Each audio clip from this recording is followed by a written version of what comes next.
Buenas tardes con todos. Mi nombre es Natalia Green. Yo soy directora de la Alianza Global por los Derechos de la Naturaleza y es un placer para mí darles la bienvenida hoy a este evento sobre el tema de los derechos de la Amazonía. Como pueden ver, tenemos un panel súper privilegiado y quiero primeramente agradecerles a todos y todas por estar aquí. Es un placer poder tenerles y poder conversar este tema tan importante para nosotros que son los derechos de la Amazonía.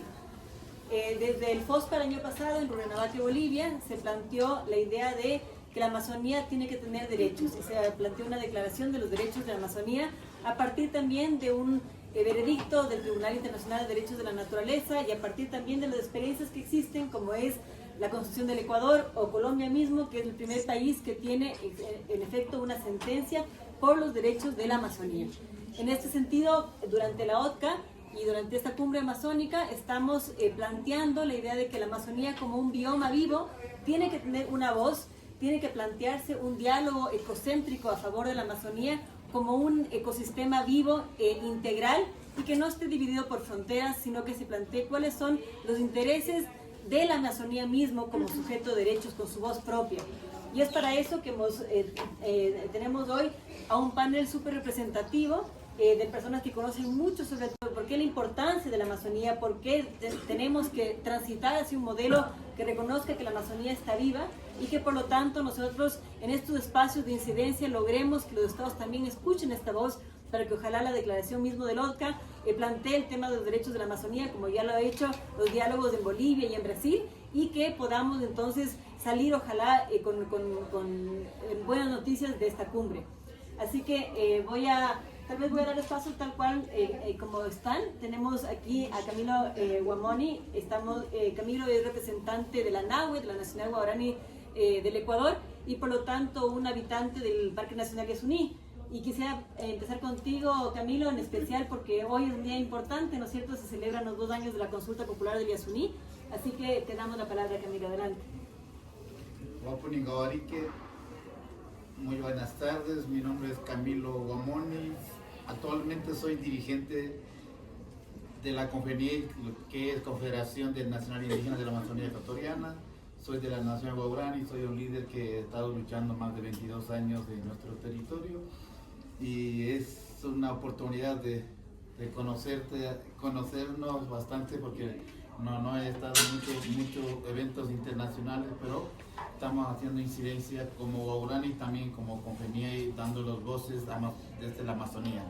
Para nosotros hoy día ha sido un día importante luego de muchos años de lucha y transcendente que ha pasado historia desde los gobiernos y también desde los gobiernos locales, gobiernos indígenas en la Amazonía ecuatoriana. Nosotros vivimos un territorio titulado, tenemos 802.000 hectáreas y compartimos con los hermanos Taguir y Taromenani, los no contactados. Ellos son nuestros primos, nuestra familia que todavía aún no está en contacto, tienen casi 1 millón de hectáreas y una parte del Yasuní conocido total de 2 millones de hectáreas. Para nosotros es importante gobernar desde el territorio, desde cosmovisión propia de nuestros abuelos que hemos vivido antes nuestra lucha. Casi la mayor parte de Amazonía fue zonada del territorio guaraní que antes conocían como Auca, ¿no? Digamos. El término era hombre salvaje o hombre de pata roja, algo así. Entonces nosotros fuimos gran fuerza en la Amazonía porque nosotros hemos manejado con nuestras costumbres y con nuestra cultura propia, con tomas de ayahuasca o con conocimientos tradicionales que decimos que es conocer nuestro mensaje o como de nuestras prácticas culturales que hacen conexiones espirituales con la naturaleza, con cascada, con animales en vivo que es boa, águila arpía y tigre, que nosotros al tomar ayahuasca convertimos a ellos, digamos, para poder controlar todo el territorio, todo el río. Entonces, con esta incidencia, nosotros éramos un poco fuertes para poder controlar gran territorio el impacto que llegó empresas petroleras, nosotros hemos perdido más del 60% de nuestro territorio amazónico. Entonces, en verdad, nosotros hoy tuvimos una oportunidad de hacer una rueda de prensa luego de lucha de otros juicios que hemos presentado al Estado ecuatoriano. Esta vez es sobre el Yasuní y por nuestro hermano Tagueri y Taromenani, que ahí aún tenemos intacta la selva. El gobierno, luego de mucho tiempo, el famoso que decía el Rafael Correa, hubo incidencia política para poder mantener bajo tierra el petróleo, porque había bastante petróleo en Yasuní. Entonces nosotros creíamos que el pueblo guaraní iban a quedar todavía vivos y pues los no contactados vivos, no intactas, pero el gobierno luego de campaña no resultó y empezó a negociarles el petróleo. De ahí comienza ingreso al bloque ITT en nuestro Yasuní. Por luego de eso se hizo consulta a la población ecuatoriana para si apoyan para poder dejar bajo tierra. Entonces se empieza en el tiempo de gobierno de Lazo empieza también a mover para hacer consulta popular, pero no les logró, y justo el actual presidente Noboa empieza a hacer consulta y tanto incidencia que hemos tenido, los hallazgos que era buena estrategia para nosotros, también las universidades, la juventud ecuatoriana. Entonces con esa movilización, campaña alrededor de todo el territorio del Ecuador, se logró ganar este referéndum no al petróleo de Yasuní. Entonces hasta aquí todavía no hemos visto que la consulta se gana. Entonces hasta aquí no se ha podido, no ha habido resultados del gobierno,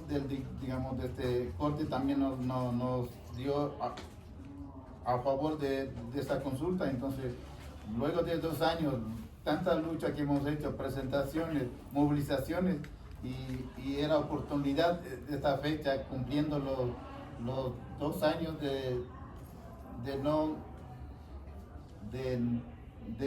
no al extractivismo, no al petróleo amazónico. Entonces estamos haciendo incidencia. Hoy tuvieron oportunidad mis hermanos guaraní y otras organizaciones sociales, otros pueblos y nacionalidades como Cofenia y CONAI están haciendo ahorita en la marcha en Quito.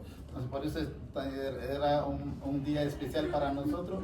Y cómo se vamos viendo, porque aquí actual en el Ecuador estamos un poco bien grave, podemos decir, porque el gobierno, para poder dar economía sostenible, está diciendo, y se está poniendo bastante consulta últimamente, y también está poniendo nuevas leyes para poder convertir a la Amazonía como oferta. Pero nosotros creemos que con la lucha, con nuestra voz, alzar en esta cumbre que estamos llevando aquí con los presidentes de gobiernos, también gobiernos indígenas, entre todos decirles que una vocería fuerte de este pueblo indígena, como también de este pueblo mío que es guaraní. Y el gobierno, última semana, digamos, semana atrás, puso como 8 líneas de consulta. Uno de esos era para poder incidir economía en las áreas protegidas. Entonces, economía sostenible, según él dice que está poniendo riesgo, tanto se va a ingresar más oferta petrolera en la Amazonía, en área protegida, y también en temas de minería que estamos viviendo fuerte últimamente, últimos 3 años, que es bien golpeado porque viene otro mecanismo de negocio con minería ilegales. Llegan bastante con las fuerzas revolucionarias, podemos decir, o guerrillas, están empujando fuerte allá ahorita últimamente en la Amazonía. Entonces para nosotros las comunidades están en riesgo de sobrevivir, están en pelea porque le ven la economía, la juventud están queriendo ingresar en este negocio, pero y las comunidades como quedan, porque todos los ríos arriba, desde abajo, se contaminan por minería y nosotros ya hemos vivido más de 50 años en riesgo de petrolero. Entonces nosotros ya sabemos cómo nos va este espacio. Todo lo que nos va, los principios de pueblo indígena, los principios de cosmovisión propio, destruyen totalmente la vida humana de un indígena. Porque nosotros al tomar yagé tomamos agua, miramos a las especies, entonces cada vez las especies empiezan a huir y cada vez le vemos que el río baja o le vemos cambio climático, que decimos que al momento de bajar el agua y todas las especies que están dentro del cueva, todo esto, empieza a salir y caminar para otro lado. Entonces ahí se desaparecen, digamos, por los cazadores, por otro incidencia que practican diariamente los otros migrantes, que nosotros no son indígenas, sino son otras personas que inciden también. No ha habido mucho talas de árbol, sino que por medio de minería últimamente estamos bien afectados en la Amazonía y el tema de contaminación, porque nosotros creemos que los Andes y la Amazonía somos también proveedores del río Amazonas, porque todos vemos que Cuenca Amazónica baja el río hasta Belén. Y cómo podemos ir a ver que estamos viendo con los grandes sabios, con grandes curanderos, hemos sentado a tomar ayahuasca, a mirar. Yo voy a ir como líder allá en Belén. Hijo, ¿qué agua vas a tomar si todo desde arriba está bajando agua contaminada, llena de petróleo, llena de mercurio? ¿Y qué alimentos vas a comer allá? Entonces eso nos hizo pensar que debemos cuidar entre todos las cuencas amazónicas de 9 países para poder garantizar nuestra vida, nuestra Amazonía, nuestro bosque, ¿no? Gracias por este espacio.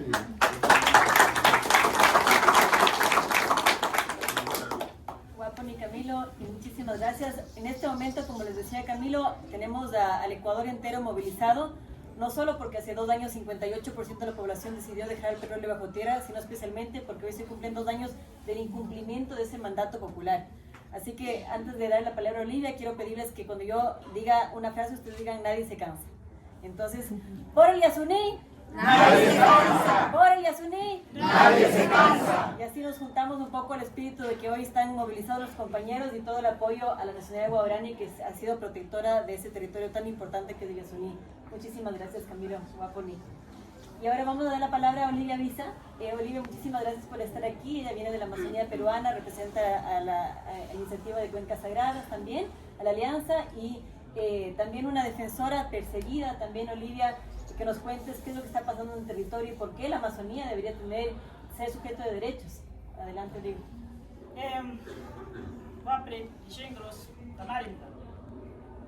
Buenas tardes, agradecida a todos, a todes. Primero, antes de hablar que la Amazonía debe ser declarada como sujeto de derecho, quiero entrar a una reflexión. Cuando uno nace, necesita lactancia para que nuestro bebé crezca. Después, necesita buena alimentación y necesita buena orientación para ser una mujer o un hombre de bien en la sociedad. Pero más allá del rol de las mujeres como seres humanos, yo quisiera preguntar, ¿de dónde respiramos? ¿Quién nos da ese aire limpio? ¿Quién nos da el alimento? ¿Quién nos proporciona el agua dulce para beber y estar sanos? ¿No es la tierra? ¿No es nuestros bosques? ¿No es la Amazonía? En derecho dicen que el sujeto de derecho debe ser o contemplar que pueda tener deberes y obligaciones. Pero nosotros a la Amazonía más le hemos obligado a cumplir sus obligaciones, dándonos aire limpio, purificando nuestros aires contaminados, dándonos alimentos a nivel mundial. No estamos hablando solamente de la Amazonía, estamos hablando a nivel mundial, porque nadie en este planeta Tierra está viviendo del espacio, alimentándose del espacio. todos pisamos tierra. Si la Amazonía, nuestros bosques, nuestra tierra, nuestros ríos, nuestros lagos, nuestras cochas, nos brinda tanto para nosotros existir, entonces, ¿por qué lo vamos a negar ese derecho de ser reconocido como tal?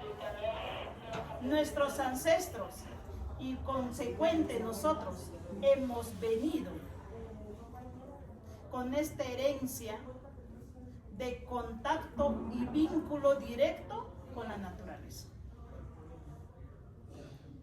Sabemos y somos conscientes que tenemos seres espirituales fuertes que nos dan salud, enfermedades que el mecanismo occidental lo ponen incurables, pero en la naturaleza encontramos la cura. Entonces, por eso, esta alianza a la cual orgullosamente represento se llama Cuencas Sagradas. Basta ya de egocentrismo, decir yo tengo mayor parte de Amazonía, yo tengo esto, no. Todos somos amazónicos, más allá de que somos peruanos, ecuatorianos, brasileños, colombianos, más allá de eso, todos somos amazónicos. Y todos necesitamos de nuestra Amazonía para equilibrar el planeta. Entonces, nuestra petición, nuestra decisión y nuestro amor debe ser uno solo para luchar y justificar jurídicamente, socialmente, políticamente, económicamente, que tiene que ser reconocido como sujeto de derecho nuestra Amazonía. Hoy día, en estos 3 días de trabajo, es muy importante. En el 1995 se forma formalmente la OTCA. ¿Qué dice? Todos los países, incluyendo la mía, que yo soy de Perú. Racionalizar los recursos naturales de nuestra Amazonía equitativamente, respetuosamente. Ya han pasado 40 años. ¿Están realmente cumpliendo eso? ¿O solamente son papeles escritos para que quedemos contentos? Nosotros como pueblos indígenas no era necesario las investigaciones científicas para entender esto lo que está pasando y lo que va a pasar en el futuro si no frenamos la explotación y la expansión de combustibles fósiles en nuestra Amazonía. Pero se agradece las investigaciones científicas que están dando cuerpo a lo que nosotros ya teníamos en cuenta, que nuestros ancestros ya nos advirtieron. Estamos acá con un solo puño, como es el corazón. En los pueblos indígenas y para todos, no somos nadie si no tenemos territorio. No somos ni sujetos de derecho cuando no tengamos agua ni alimentos para beber. Entonces, la Amazonía claramente es vivo. Lamentablemente no tiene voz, porque muchos ya nos dejamos influir por los conocimientos occidentales.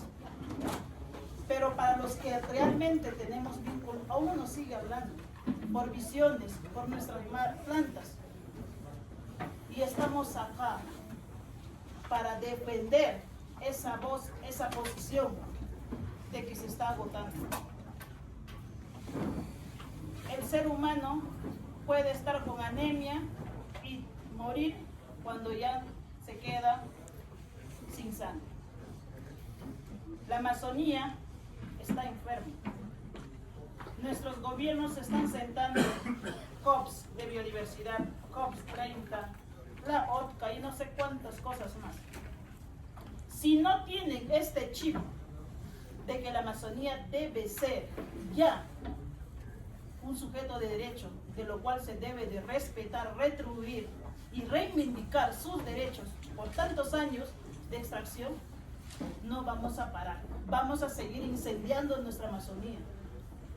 Hay 30 reuniones de los gobiernos de los estados en la COP para el cambio climático, hablando de lo mismo. Pero yo pregunto, ¿qué marca diferencia en nuestro territorio? Siguen las invasiones, siguen los trabajos ilícitos, ilegales, trabajos asesinos de la Amazonía, convertidos y vestidos en formal en lo informal. Todos afectan a la tierra, todos afectan a nuestra madre. Entonces, muchos van a decir, estos indígenas están que joden, como dicen en mi Perú. No, no es un capricho. Si estamos acá sentados, es porque ya hemos construido una ruta de alternativas para eliminar el extractivismo en Amazonía. Como Nación Chapra tenemos un plan de vida que contribuye, y voy a usar un lenguaje que usa el Estado, para el desarrollo del país, pero que no está dentro de nuestro plan de vida el extractivismo. Ya tenemos respuesta, no es un capricho decir ya paren, sino estamos también formando alternativas de por qué se debe parar la expansión y la explotación petrolera. Y no solamente petrolera, toda actividad extractiva que dañe el territorio, el bosque, la Amazonía. Y créame que si ahorita no actuamos, instamos a la OTCA, que si se creó eso para respetar, equilibrar, racionalizar, también esté ahí nuestro pedido, que la Amazonía debe ser ya declarada como una zona intangible para las actividades extractivistas. Y tiene muchos términos, de exclusión, de proliferación de combustibles fósiles, debe ser declarada como sujeto de derecho. Mucho ya hemos abusado de la Amazonía.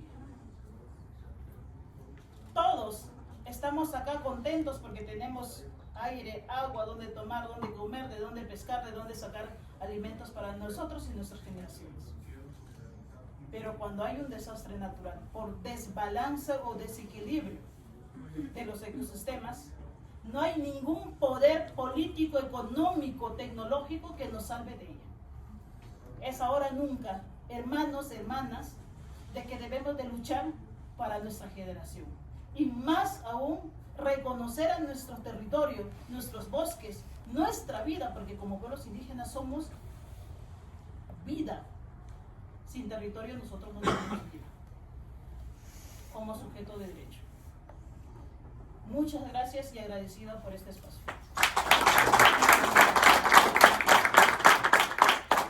Muchísimas gracias, Olivia, y a continuación vamos a escuchar de Pablo Solón.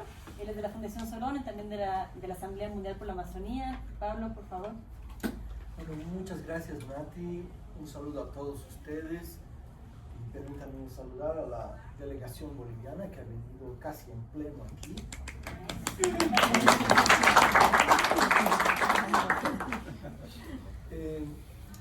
Bueno, en Bolivia nosotros tenemos reconocidos los derechos de la madre tierra desde el año 2010 por la ley 71. En términos legales, los ríos, los bosques, los nevados, el jaguar, tienen derechos ya reconocidos. Sin embargo, desde 2010 hasta ahora, estos derechos de la naturaleza y todos los seres que la habitan, los sistemas de vida, realmente no se han ejercido, no se han cumplido.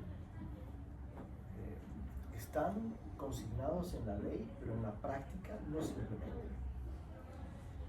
Y ha ocurrido otro fenómeno, que cansados de tanta hipocresía, Bolivia, a diferencia de Ecuador, no ha tenido prácticamente durante, yo diría, unos 12, 13 años, demandas ante los tribunales judiciales por violación de los derechos de la naturaleza.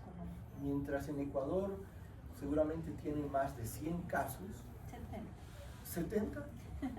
En el caso boliviano tenemos muy pocos. Y todos han empezado a ocurrir recién los últimos años. Y estos casos, sin embargo, marcan una ruta, un camino. Yo creo que hemos entrado en un momento en Bolivia donde empieza recién la exigibilidad para el cumplimiento de los derechos de la naturaleza. Y el caso que nosotros más hemos seguido es el caso vinculado a la contaminación de los ríos por mercurio, a la destrucción de los ríos por la actividad minera y por la deforestación que acompaña esta actividad minera.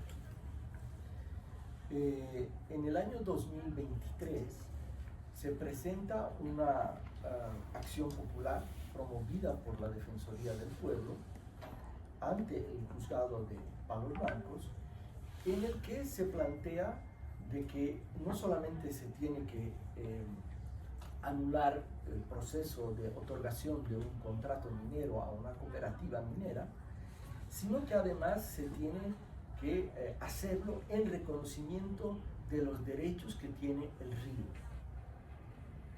Esta acción popular concluye con un fallo que establece que efectivamente se tienen que restringir los municipios de Palos Blancos y Alto Beni, donde están estas solicitudes mineras, y que esta restricción tiene que darse para que ya no se otorguen nuevos derechos mineros ahí.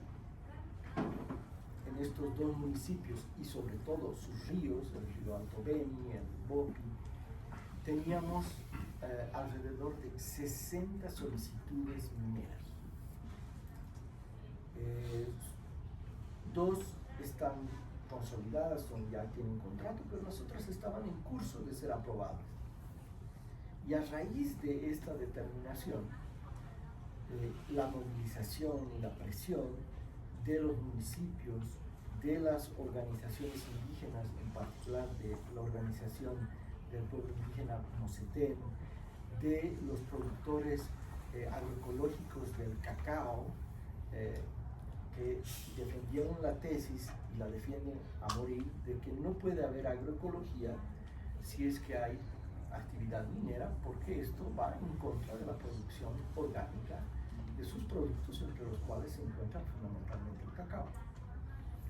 Entonces, a través de una movilización de todo el tejido social de esta región, logran forzar a que la autoridad jurisdiccional administrativa minera restrinja y suspenda todos los trámites de otorgación de derechos mineros en ambos municipios.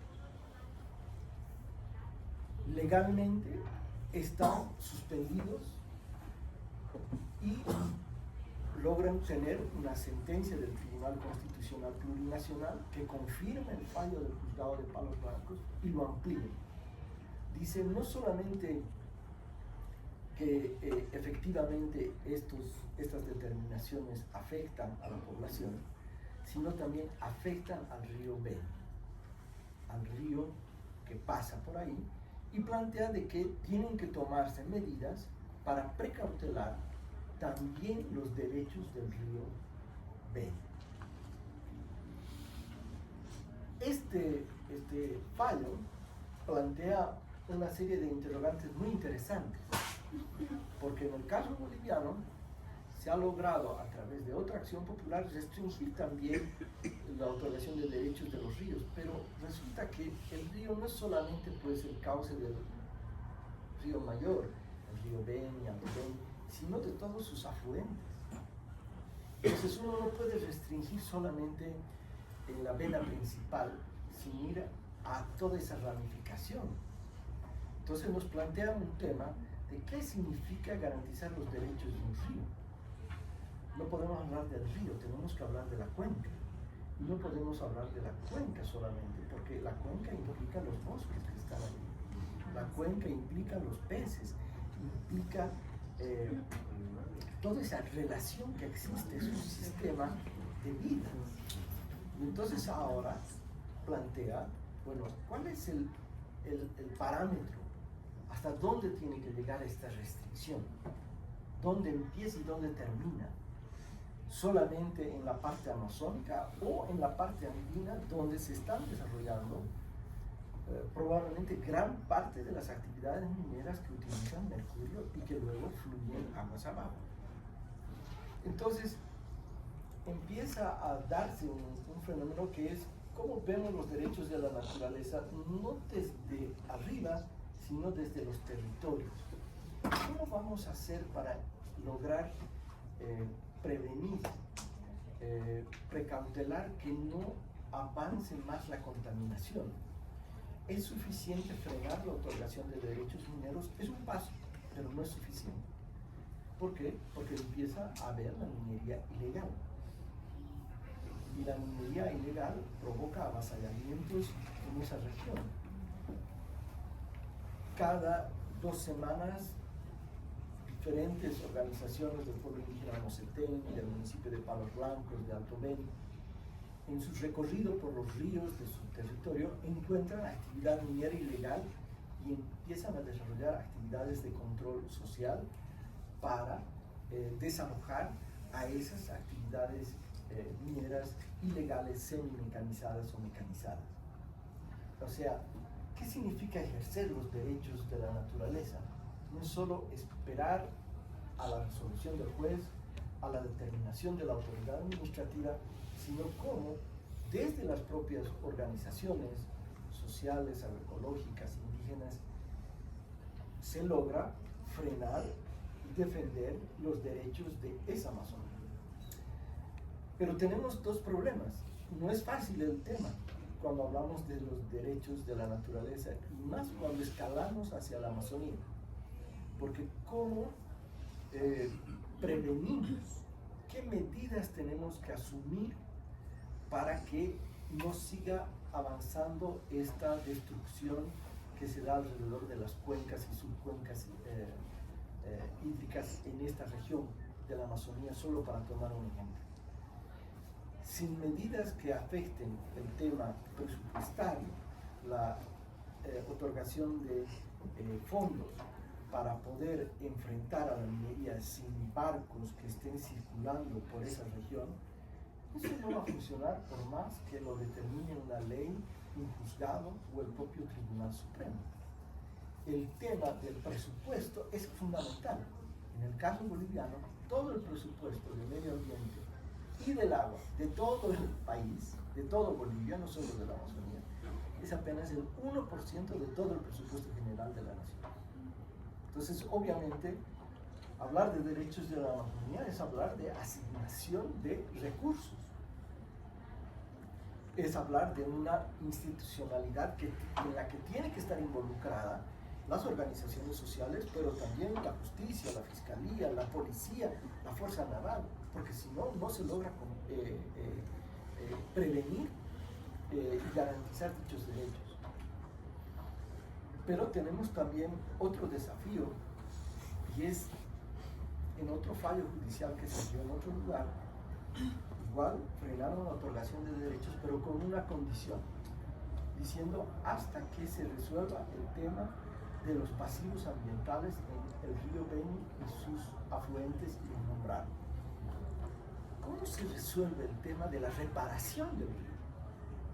Porque no es solo prevenir las nuevas actividades, sino cómo reparamos el daño que ya se ha hecho.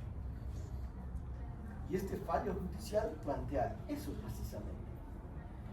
Que lo que hay que ver es el tema de cómo se avanza a resolver ese daño que ya se ha causado y que precisa y se sigue causando y que tiene impactos no solamente sobre peces, animales, sobre pueblos indígenas que tienen hasta 7 veces más mercurio en su organismo que lo que está permitido por la Organización Mundial de la Salud. Y entonces tenemos que empezar a discutir cómo reparamos. Entonces, hablar de derechos de la naturaleza, de derechos de la Amazonía, es empezar a ver a la Amazonía en toda esta su integralidad, no solo de ríos, de ríos voladores, de bosques, de pueblos, de peces, de animales, y en todos estos niveles que son precisamente de precautelar, de prevenir y de remediar y de reparar. Creo que ese es el gran desafío que tenemos cuando hablamos de derechos de la Amazonía. Muchísimas gracias, Pablo. Gracias, Pablo, por compartir esta experiencia en Bolivia y los desafíos también me parece importante, pero me parece también que se abren varias oportunidades. Y a continuación vamos a escuchar a Ani Margarita Cabas. Ella es representante del Hub Legal de la Alianza Global por los Derechos de la Naturaleza y también parte del Hub Latinoamericano de la Alianza. Así que adelante.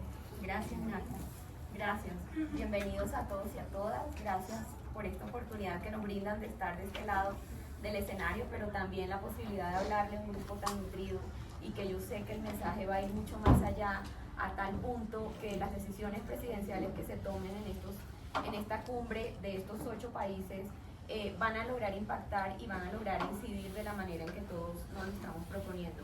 Yo básicamente hoy quiero hablar brevemente de unos 6 ejes temáticos que considero en este horizonte común de defensa por la protección y la garantía de los derechos de la Amazonía deben tenerse en cuenta y deben ser muy relevantes a la hora, insisto, de tomar estas decisiones presidenciales los 8 países que integran la cumbre. Primero, debe haber un bloque político unido, debe haber un cogobierno. Esto debe ser de la mano no solamente de los estados miembros de la cumbre y de las entidades territoriales que integran cada uno de estos 8 países, sino que adicionalmente esto tiene que ir de la mano de las autoridades, de las comunidades indígenas que integran el territorio y que forman parte de este territorio y que lo conocen mejor que ningún otro ser lo puede llegar a conocer. De esta manera vamos a lograr posicionar a la Amazonía como un eje estratégico en la acción climática global y sobre todo de cara a la COP30 que se va a celebrar en Belén. Entonces ese sería el primer eje temático que considero es muy importante y no debemos desestimar, y definitivamente debe haber un cogobierno en todo este proceso de defensa de los derechos de la Amazonía. En segundo lugar, me parece que es muy importante que tengamos en cuenta que el tiempo nos está jugando en contra, no puede ser una simple frase de cajón. Es muy importante tener en cuenta que hay un punto de no retorno y que la Amazonía se puede convertir en una sabana y que desafortunadamente esto puede jugar en el cambio y en el impacto del clima global. Entonces, definitivamente tenemos que seguir insistiendo en estos temas y tenemos que hacer valer la Amazonía, así como también la biodiversidad que está incluida en esta región amazónica, como bien lo han dicho las comunidades a lo largo de todo este evento. Otro eje que me parece muy importante, que me parece transversal en todo este proceso, es que tiene que haber una participación nutrida, es que tiene que garantizarse la participación ciudadana en todos los niveles, insisto, desde el nivel territorial. Yo a veces creo que las decisiones, a veces no, las decisiones deben ser de abajo hacia arriba, no necesariamente desde el Estado hacia abajo. Y eso está en cada uno de nosotros, en la medida en que nosotros nos apropiemos, nos empoderemos, tengamos claro cuáles son nuestros derechos, cuáles son nuestros deberes. No tiene por qué desconocerse esta participación política y este reconocimiento del ente territorial en los estados miembros de esta cumbre. Otro eje que me parece importante es que reconozcamos desde los territorios que sí, hay unos estados que están en un proceso de negociación, que hay unas decisiones presidenciales que están en juego en virtud a esta protección amazónica, pero que también esto implica que hay un financiamiento, insisto, de la mano de la comunidad, de la mano de los territorios. Si no, no tendría ningún sentido iniciar todos estos procesos de financiación en beneficio de la misma Amazonía. Finalmente, bueno, ya para finalizar, hay 2 ejes que también considero profundamente importantes, y es, debe haber una educación en derechos de la naturaleza. Esto no puede ser descabellado para los 8 países que integran esta región amazónica, más allá de los ordenamientos que tengan cada país, que hay en cada país, más allá del reconocimiento o no de los derechos de la naturaleza, más allá de si hay un país o no que tiene más procesos y más litigio estratégico en torno a la defensa de los ecosistemas, tiene que haber una pedagogía y tiene que haber un cambio epistemológico. Y ese cambio epistemológico lo logramos todos y cada uno de los aquí presentes. Más allá de lo que diga su constitución, hay que generar un cambio en torno a los derechos de la naturaleza. Y esto en parte, y con esto ya finalizo, en torno a la opinión consultiva, a la número 32 de este año de la Corte Interamericana de Derechos Humanos, que reconoce los derechos de la naturaleza, que dice que la naturaleza no es un objeto, lo dice de manera textual. Entonces apropiémonos de estos instrumentos jurídicos que así sean largos, así sean para muchos difíciles de interpretar y de leer. Tenemos que tener el ejercicio ciudadano participativo, forma parte de la participación.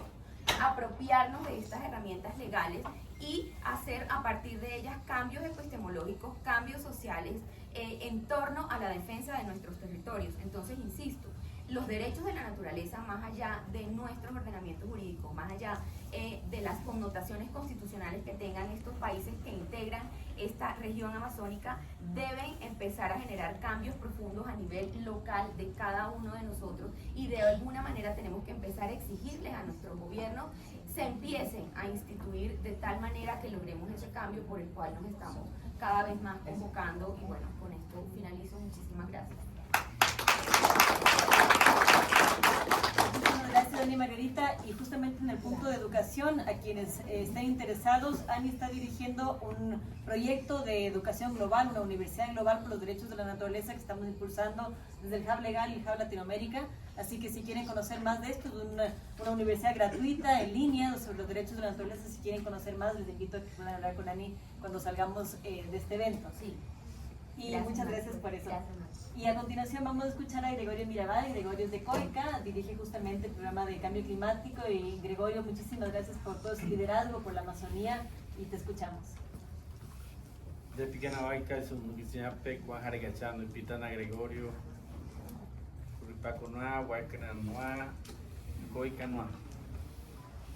Muy buenas tardes, hermanos y hermanas presentes acá.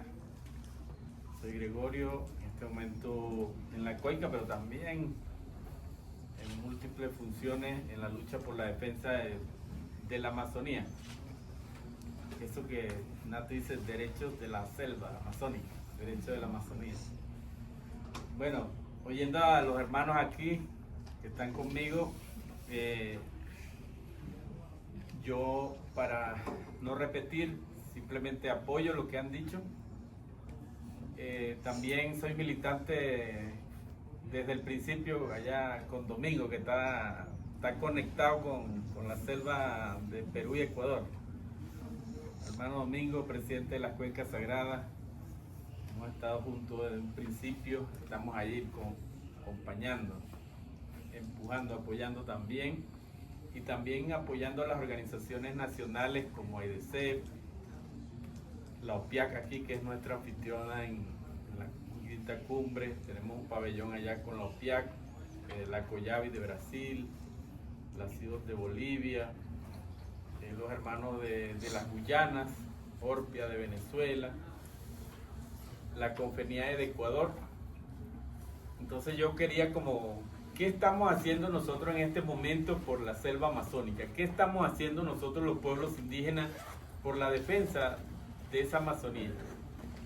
Lo primero que podría decir es que si los pueblos indígenas no viviéramos en la Amazonía, ya eso fuera una selva de cemento, así como Bogotá, así como Caracas.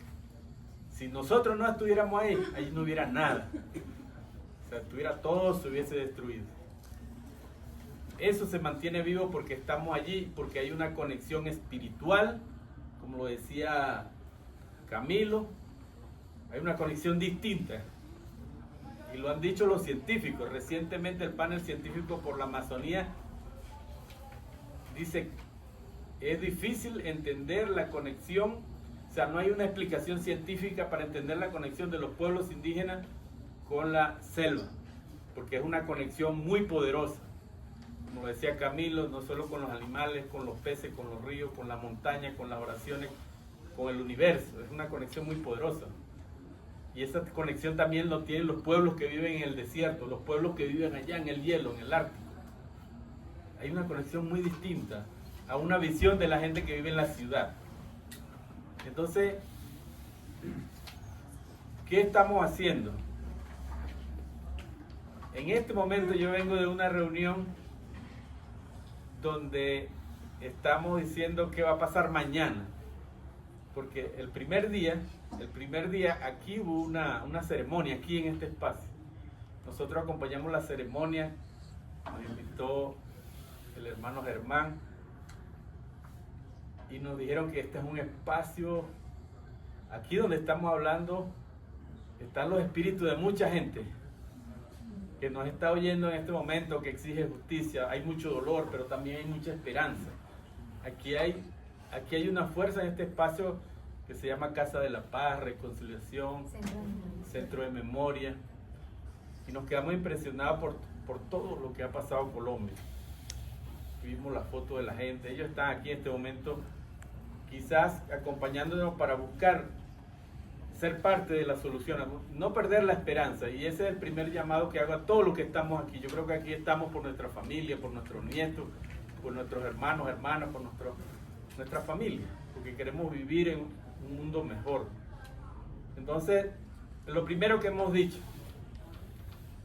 esta COP va para la número 30 en Brasil, supuestamente vamos para allá. Aquí hay un modelo de desarrollo económico que uno lo dice en capitalismo, neoliberalismo, que ha fracasado y está destruyendo la selva amazónica. Eso es un modelo fracasado. Entonces tienen 30 años haciendo estrategias, soluciones para salvar la naturaleza, para salvar la biodiversidad, pero ya estamos en la quinta o la sexta extinción de las especies. Ya estamos en el punto de no retorno. Eso quiere decir que han fracasado las políticas ambientales, sociales, económicas dentro de la cuenca amazónica. Y nosotros estamos diciendo como pueblos indígenas ahorita que nosotros somos la respuesta a esas soluciones, porque en las comunidades donde estamos nosotros están los bosques mejor conservados del planeta. Y no es una mentira, está demostrado. Entonces quiere decir que nuestro modelo funciona. Entonces, ¿qué estamos planteando en esta quinta cumbre? Que por fin incorporen la estrategia de conservación o de defensa, como lo quieran llamar, o los sistemas de conocimiento de los pueblos indígenas en las estrategias nacionales de nuestros países. Por primera vez háganlo. Por favor, eso estamos pidiendo acá. Pero, como sabemos, nosotros estamos aquí invitados. Este es un evento de los gobiernos. Nosotros estamos aquí afuera, ellos están reunidos en otra parte, tomando decisiones por nosotros, por nuestro territorio, por nuestros pueblos. Entonces, nosotros estamos planteando como solución, ser parte de la solución. Se tienen 30 años hablando de mitigación, de adaptación. Nosotros hemos dicho, bueno, vamos a adoptar ese concepto de NDC, no sé qué, que todos los países no lo cumplen. Vamos a adoptar estamos proponiendo una NDC indígena. Por favor, métanlo en la Estrategia Nacional de Conservación de cada país. Y es simplemente que incorporen nuestra estrategia como pueblos indígenas que hemos utilizado para que nuestros bosques sigan, para que la selva siga viviendo todavía. Entonces, en este momento, yo le hago más que hacerle un llamado a todos ustedes para que estemos alerta. En este momento se está negociando la participación de los pueblos indígenas dentro del Tratado de Cooperación Amazónica. Se llama MAPI. Entonces, ese sistema ya han habido, tenemos, lo decía Olivia, o sea, lo decía el hermano Camilo. Precisamente mañana supuestamente se va a lanzar el mecanismo amazónico de pueblos indígenas. Pero tenemos problemas allí en este momento. Hoy a las 8 de la mañana acompañamos a los hermanos de la NAHUE, de la CONFENIAE, que están en un plantón en Ecuador precisamente porque en este momento, hoy, se están violando los derechos de la naturaleza todavía por el gobierno ecuatoriano. O sea, ¿Qué propuesta va a traer el gobierno ecuatoriano acá?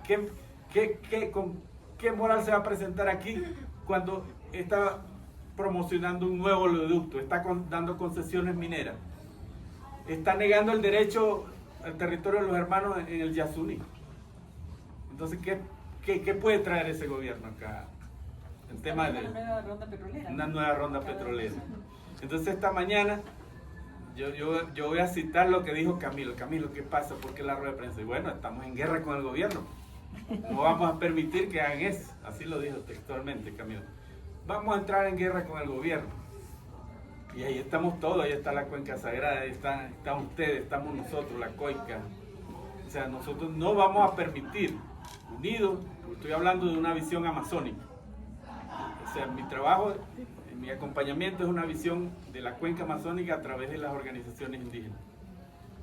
Entonces, el gobierno de Perú ha traído a un indígena de su propio gobierno para que represente en el MAPI, y eso tampoco nosotros lo vamos a aceptar, pues tiene que ser un indígena del territorio, de las organizaciones que están luchando, que pueda hablarle a los gobiernos y decirle que pueda incidir ahí adentro. Y en los demás gobiernos igual. Los dos únicos gobiernos donde se están consensuando que pueden estar los propios hermanos es el caso de la OPIAC, que tiene pues una mesa nacional de concertación al pueblo indígena, y el gobierno de Brasil, pues, con el gobierno de Lula, donde está Sonia. Entonces, posiblemente por allí nosotros vamos a tener una mejor representación, pero eso va a pasar mañana. Mañana vamos a ver cuál van a ser los anuncios. Realmente hay que estar muy alerta cuáles van a ser los anuncios en esta quinta cumbre, porque si se repite lo mismo, ya no vale la pena asistir a estas cumbres, a esta COP de 30 años. Habrá que buscar otro mecanismo para salvar los derechos, habrá que buscar otro espacio para salvar los territorios. Entonces, muy atento con lo que suceda en estos días, con los anuncios, y sobre todo lo que va a pasar en Brasil en la COP 30. Por última vez yo creo que va a haber una COP en la selva. O sea, ahorita el centro del mundo, de los ojos del mundo, en la COP 30, el tema es Amazonía. Pero el próximo año eso se va a ir a África o a Asia, ya se van a olvidar la Amazonía. O sea, que si no logramos ahorita algo en este proceso de aquí a noviembre, que es muy poco tiempo, va a ser muy difícil que logremos algo en otros espacios. Entonces, esa alternativa que da en la hermana una universidad global para la educación, las propuestas que ustedes tienen de una transición, que ya el tema de los combustibles fósiles, que ya estas COP lo que hablan es de ratificar esos convenios, quieren seguir en el mismo modelo que ya no funciona. Entonces, nosotros estamos obligados, no solo los pueblos indígenas, nosotros estamos obligados a unirnos. Por eso yo estoy muy motivado de venir cuando Natalia me invitó, porque este no es un problema solo de los indígenas, no es solo un problema de la Amazonía, es un problema de los movimientos sociales. Aquí se llama una cumbre social del agua. Es un problema ya de nosotros como seres humanos que tenemos que decidir, o cambiamos o vamos a la extinción. O sea, ya estamos en el punto de no retorno. Entonces, si no hacemos algo, tenemos que prepararnos a escenarios peores que los que estamos viendo, de incendios, inundaciones, falta de oxígeno, falta de alimentos, enfermedades nuevas. Preparémonos para eso si no hacemos algo ahora, en este momento. Entonces, ese es el llamado a todos nosotros, porque ahorita debemos convertirnos en esa fuerza social entre indígenas, afrodescendientes, campesinos, la gente de las ciudades. La gente de las ciudades tiene que ayudarnos. La gente que está allá en la parte andina tiene que ayudarnos, porque la contaminación no está matando todo. Viene de arriba, viene de las ciudades, está allá en la selva. Entonces, ese es el llamado. Alerta, atentos. Hay que hacer una contraloría social de todas las decisiones que se van a tomar en esta cumbre y en la cumbre de Belén. Gracias.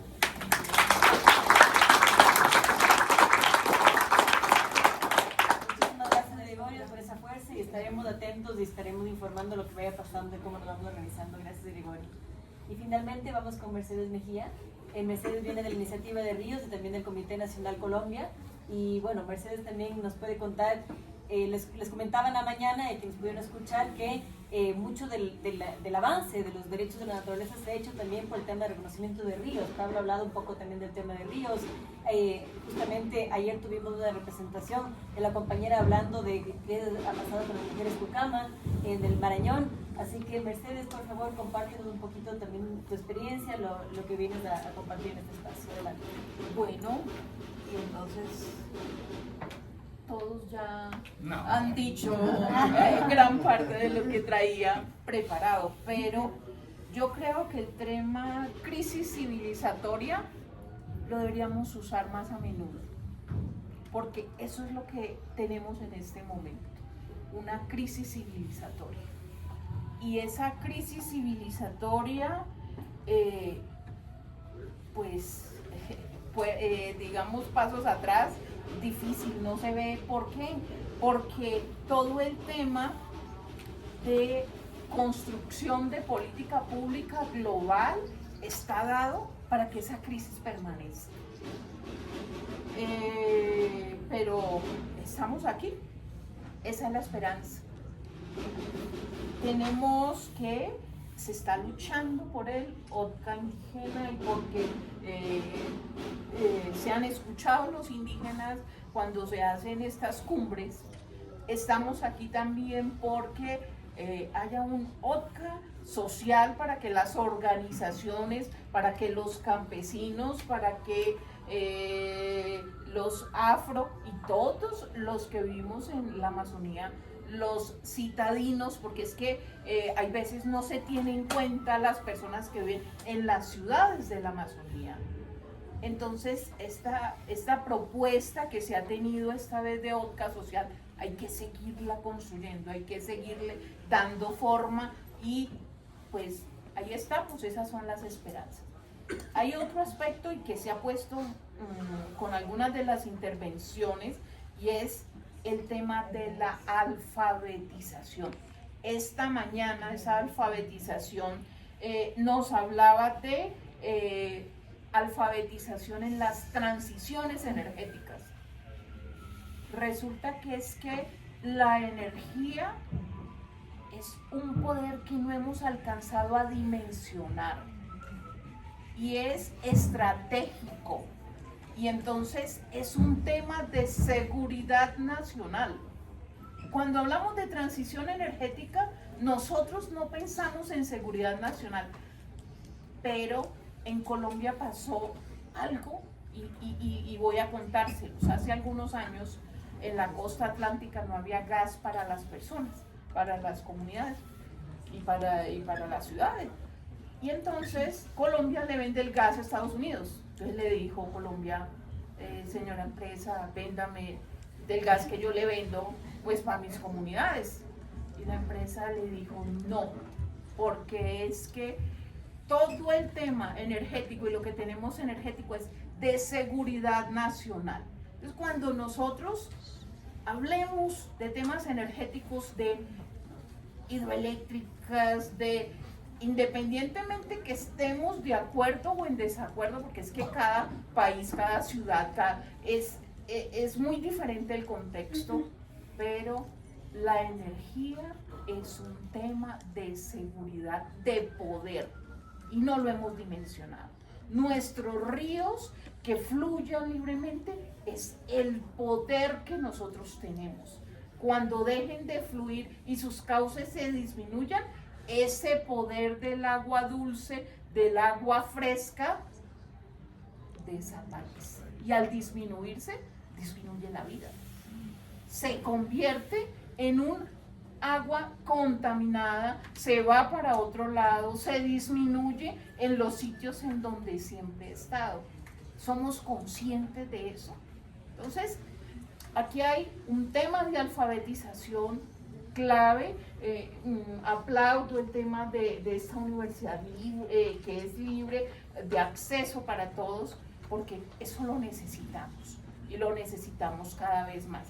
Aquí nos están saliendo las propuestas que nos pueden, digamos, a que esta crisis civilizatoria como que, bueno, le podemos ir poniendo unas trancas porque es lo único que podemos hacer porque ya está ahí presente. Otra cosa es que la Amazonía es el botín. ¿El botín de quién? De los que tienen los negocios. Y los negocios son proyectos. Son agronegocios, son proyectos de hidrocarburos, son proyectos de minería y no he oído hablar de bonos de carbono. Nosotros en Colombia ese problema lo tenemos tan grave que ya salió una sentencia en la cual dice que cada que haya un proyecto de bonos de carbono debe hacer consulta previa por las graves violaciones que tienen los territorios. Ya si salió una sentencia es porque la situación está muy grave y es un tema que no se toca, es un tema del que no se habla, es un tema que está ahí solapado y eso hace parte de todo este lavado verde empresarial. No se habla del lavado verde empresarial, que son los negocios vigentes en este momento y hay muchos que están de acuerdo con esos negocios, sí, inclusive en las comunidades. Entonces, es un tema que esa alfabetización nos puede ayudar. Aquí hay un trabajo muy serio hecho por Censada Agua Viva que a nosotros nos ha servido muchísimo para trabajar con las comunidades y para mirar a ver qué se puede hacer. Entonces, desde la iniciativa Ríos tenemos como la mirada puesta en todo esto. Todos dicen, no, Colombia tiene avanzada porque tiene la Amazonía sujeta a derechos desde el 5 de abril del 2018. Pero les cuento, eso lo hizo y con buena intención unos abogados sentados acá en Bogotá, con unos jóvenes que firmaron de todo el país, pero no nos consultaron a los que vamos a campo, a los que acompañamos a los campesinos, a los indígenas. Y entonces la sentencia que le concede derechos al Amazonas colombiano salió simplemente para que no haya deforestación en la Amazonía colombiana. Simplemente eso. Nunca entendió la deforestación como el resultado de unas prácticas, sino que se entendió la deforestación como el problema. La deforestación no es el problema, la deforestación es causa de. ¿Es causa de qué? De una gran necesidad de negocios de la tierra, de carteles de tierras, el narcotráfico y todos sus negocios que tiene en Colombia con minería ilegal y que tiene con cultivos de coca. Entonces, allí hay un tema de deforestación muy fuerte que no se toca, pero es lo que hay. Y eso la sentencia para nada. Tiene unos, digamos, la sentencia dio 5 deberes que debe hacer desde la presidencia, los gobernadores, los alcaldes de los departamentos y municipios de la Amazonía y las corporaciones encargadas de todo el de cuidar la Amazonía. Resulta que han hecho un seguimiento a esa sentencia y en el último seguimiento, mayo de este año, de los 61 municipios que tiene la Amazonía colombiana, 9 tienen el ordenamiento territorial al día y la sentencia decía que a los 5 meses deberían tener todos el ordenamiento al día. ¿Y cuánto vamos? Fue en abril del 2018 y ahora. Entonces es más letra muerta. Tenía un punto maravilloso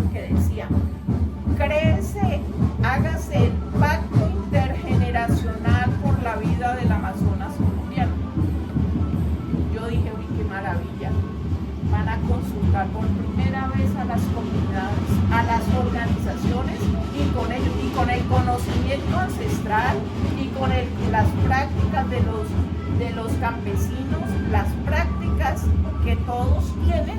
Esto se va a solucionar. A la fecha, ese pacto no existe. La única medida que sí comenzaron a cubrir al poquito tiempo fue la última medida que dijo el juez. Entonces, aplíquese medidas punitivas. Ahí sí. Entonces, un campesino que va y corta un cuartón para arreglar el techo de su casa, a ese sí lo meten a la cárcel. Pero cuando sale la tractomula llena, ay, ese sí, siga derecho, eso lo decomisan en otro departamento, pero allá no pasa nada. Entonces, tenemos la sentencia. Pues con todo lo que sea, es una herramienta interesante, pero hay que mirar a ver cómo trabajamos temas de derechos de la naturaleza, que se me hace que es mucho más complementario y que de pronto nos podría ayudar más en esta situación. Pero no quiero dejar simplemente como que llamamos solo y contamos las desgracias. No, esto nos puede servir para en el momento en que se hagan las cosas, ver la experiencia completa de lo que ha pasado en la Amazonía colombiana como sujeta de derechos. No solo el documento que fue escrito y que es una maravilla, sino que también hay otras cosas a tener en cuenta y se puede hacer el análisis completo, que eso sí puede generar unos mejores resultados. Muchísimas gracias.